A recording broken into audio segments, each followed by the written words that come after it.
Hello guys, welcome to Daily Current Affairs series. Today we will discuss 26th March current affairs. Welcome to our channel, care of for Group 1 exam. Let us discuss the today's important current affairs. The first one, UNITAR, that is UN Institute for Training and Research. Here the Prime Minister Narendra Modi has expressed gratitude to UNITAR. Here, UNITAR has commended India's remarkable progress in reducing the premature mortality from non-communicable diseases. Here, the United Nations Institute for Training and Research is a dedicated training arm of the United Nations system. If you see as per WHO's World Health Organization's Global Health Observatory, India succeeded in reducing premature NCD, that is non-communicable diseases related mortalities from 503 to 490 per 1 lakh population between 2015 and 2019. Here, replacement of fuel wood by LPG across rural households has significantly reduced household pollution, thereby reducing risks of cancer and chronic lung disease. Promoting an active life worldwide through activities like yoga, which can address the risk of cardiovascular diseases. That is about UN Institute for Training and Research. Next one, judicial vacancies. Here, the Supreme Court asked the government to clarify on the status of 55 recommendations made by the Collegium for judicial appointments to high courts 6 months to nearly year and a half ago.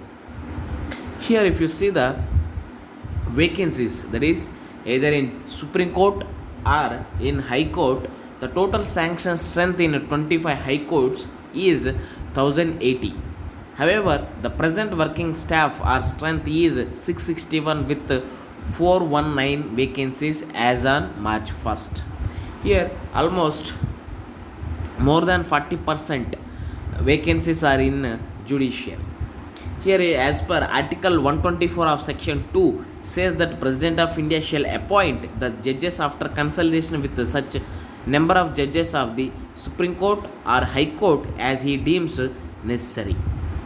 Here, high courts with the highest vacancy, that is more number of vacancies in that states, that is Patna with 60%, Calcutta with 55%, Rajasthan 54%, Madhya Pradesh 49%, Andhra Pradesh at 48%.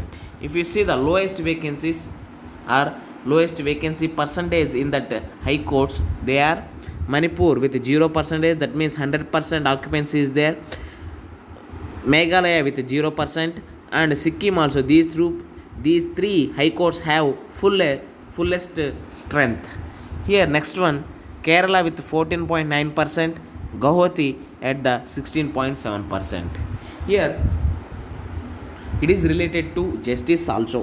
Why? Because if no judge or vacant place or vacant judge in that high court, then how can they deliver the justice to people? That's why the cases are growing as fast as. That's why if you fill these 419 vacancies also, there may be a chance of getting cases solved as early as possible. That is about judicial vacancies.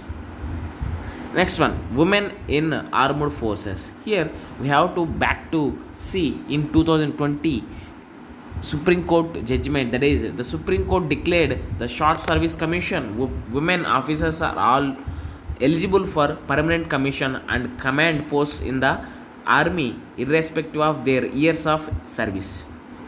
Here the Supreme Court dismissed the union government submissions that women are physically weaker than men as a sex stereotype. Here they dismissed that the Supreme Court dismissed that women are also equal with men. The evolution pattern of women officers has caused them economic and as well as psychological harm also. That's why women in armed force should be conducted. Next one, second tranche of commercial coal mining. Here, government of India is moving towards adopting a rolling action. Here, this India is moving towards the adopting of rolling action mechanism for conducting future actions in coal.